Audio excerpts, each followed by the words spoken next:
Hello and welcome back, students. This is Meenakshi, your friend, your mentor, and your teacher. Students, today I am going to deal with the poem A Tiger in the Zoo. It has been written by Leslie Norris. Students, इस poem में poet ने tiger की life को describe किया है।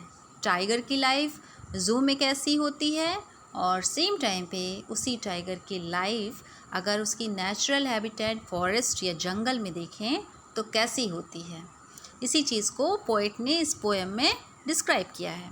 और अगर इस पोएम को हम बेहतर तरीके से समझना चाहें तो टाइगर की ज़ू वाली लाइफ से हम अपनी लॉकडाउन वाली लाइफ को कंपेयर करें तो शायद हम इस पोएम को बेहतर समझ सकते हैं।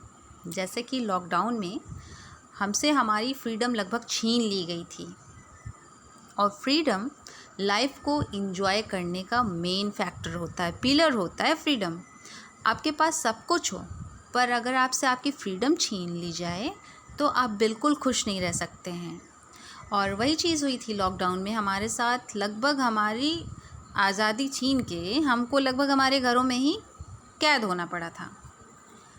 हालांकि वो हमारी सुरक्षा के लिए था पर शायद हम में से किसी को ये चीज़ अच्छी नहीं लगी थी। तो सेम चीज़ है, अगर आप इमेजिन कीजिए सिमिलरली टाइगर को ज़ू में भी कैद हो के कैसा लगता होगा, बिल्कुल अच्छा नहीं लगता है। So let's start the poem.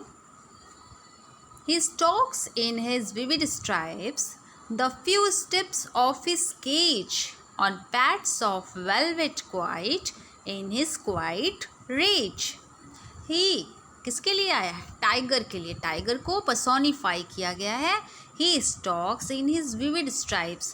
Tiger को आपने देखा होगा उसकी बॉडी पे ब्लैक कलर की चमकीली स्ट्राइप्स यानी धारियाँ होती हैं। विविड मीन्स होता है चमकदार, shining.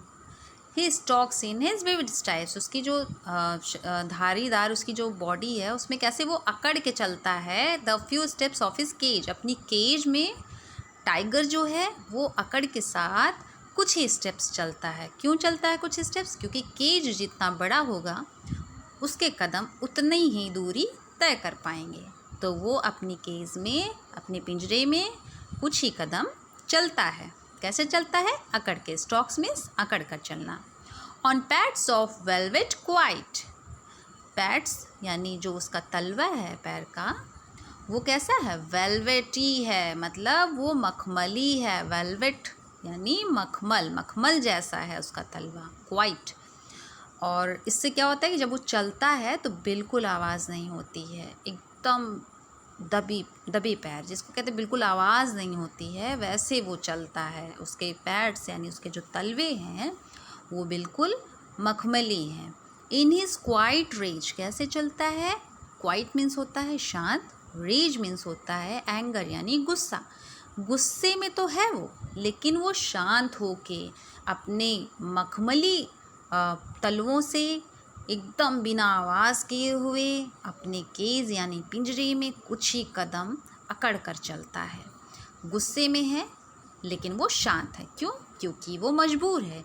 He can't do anything because वो मजबूर है, वो कुछ नहीं कर सकता है।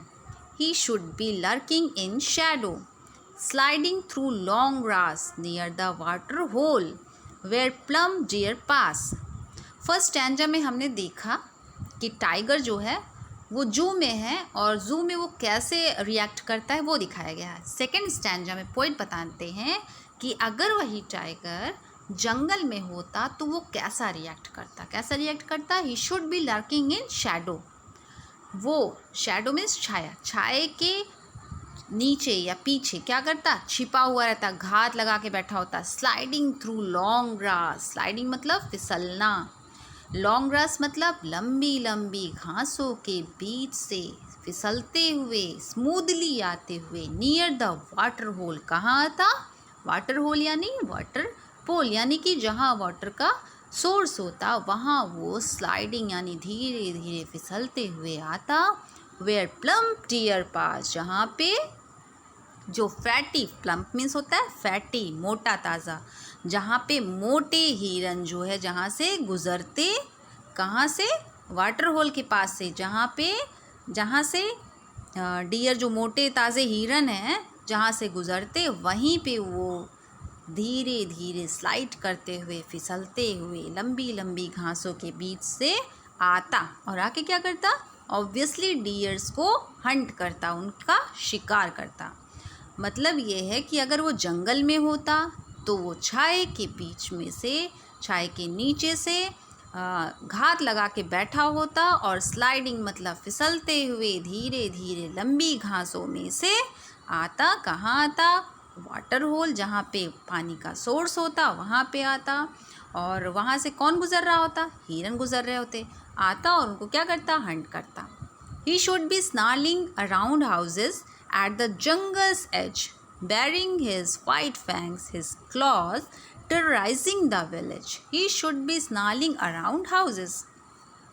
टाइगर क्या करता, जो जंगल्स एज यानी कि जो जंगल के किनारे पे हाउसेस यानी घर होते, उसके चारों तरफ स्नालिंग यानी गुर्राता, दहाड़ता वहाँ पे।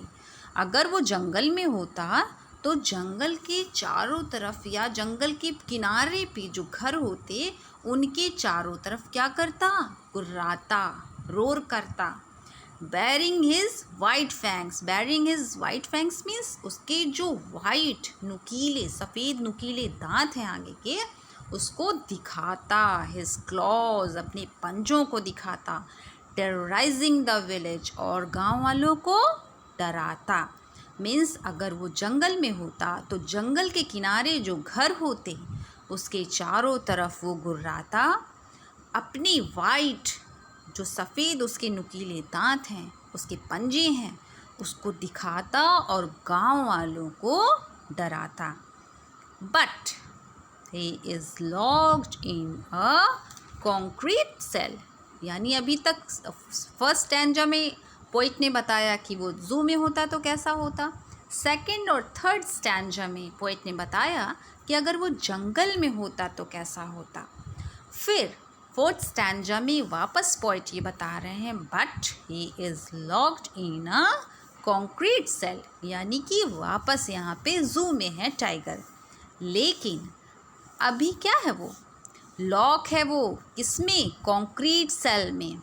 अ रूम और building which is made of brick and cement, मतलब 3 साइड से मान लीजिए दीवार है आपकी और फ्रंट पे जो है गेट होगा जिसमें लोहे की रॉड्स लगी होंगी। जैसा कि आपने जू में भी देखा होगा कि टाइगर्स वगैरह लॉक रहते हैं, तो वैसे ही है कि अभी वो क्या है, कंक्रीट सेल में, मतलब जो एक कमरा है, एक सेल है, जेल है, उसमें क्या है, लॉक है, बंद है। हिज स्ट्रेंथ बिहाइंड बार्स, उसकी जो ताकत है वो कोठरी के अंदर क्या हो गई है, बंद हो गई है, कैद हो गई है। Stalking the length of his cage ignoring visitors, again वो जो है अकड़ के चल रहा है अपनी केज में, जितनी लंबी उसकी केज है उतनी ही लंबाई में वो कदमों को अपने तय कर पा रहा है। इग्नोरिंग विजिटर्स, आने जाने वाले लोगों को, हम आप क्या है, विजिटर्स। जब हम जू जाते हैं तो हम क्या होते हैं, हम विजिटर्स होते हैं। इग्नोरिंग विजिटर्स, विजिटर्स को क्या कर रहा है, नज़रअंदाज कर रहा है। नज़रअंदाज क्यों कर रहा है, रीज़न है क्योंकि वो मजबूर है, वो कुछ नहीं कर सकता। Because his strength behind bars, उसकी जो ताकत है वो कोठरी के अंदर है, सेल के पीछे है। जिस पिंजरे में उसको बंद कर दिया गया है उसकी ताकत उसके अंदर है। अभी उसको फ्री कर दीजिए तो क्या हम उतनी ही फ्रीली उसको देखेंगे, कोई वहाँ सामने नहीं खड़ा हो पाएगा। तो वही चीज़ है, उसकी ताकत जो है वो बिहाइंड बार्स है, ताकत उसकी कैद कर ली गई है उसके साथ, और वो जो है केज में सिर्फ चल सकता है, इग्नोर कर रहा है विजिटर्स को क्योंकि वो मजबूर है, वो कुछ कर नहीं सकता। He hears the last voice at night, वो क्या करता है, लास्ट वॉइस, रात की आखिरी आवाज़ सुनता है। The patrolling cars and stairs with his brilliant eyes at the brilliant stars. He hears the last voice at night, जो रात की आखिरी आवाज़ होती है किसकी, द पेट्रोलिंग कार्स, जो पेट्रोलिंग, जो अथॉरिटी जो है गश्त लगाती हैं सुरक्षा को देखते हुए, वो क्या है, उसकी पेट्रोलिंग कार्स की क्या करता है, आवाज़ सुनता है रात में।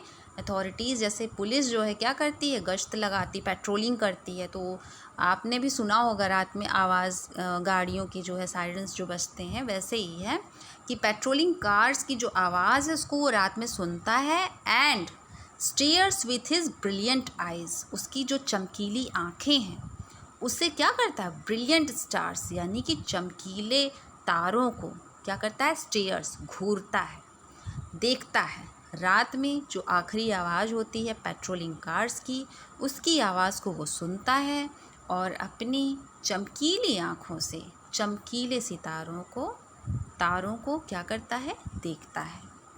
तो आई होप कि आपको ये पोयम समझ में भी आई होगी और आपने ये पोयम एंजॉय भी की होगी। मैंने ये पोयम पर्सनली बहुत ज़्यादा एंजॉय की है, क्योंकि कहीं ना कहीं शायद उस चीज़ को हमने अपनी लाइफ में अभी भी और लगभग साल भर पहले भी उसको जो है महसूस किया है। तो आई होप कि आपने एंजॉय किया होगा और आपको समझ में भी आई होगी। So that is all for today. Thank you so much.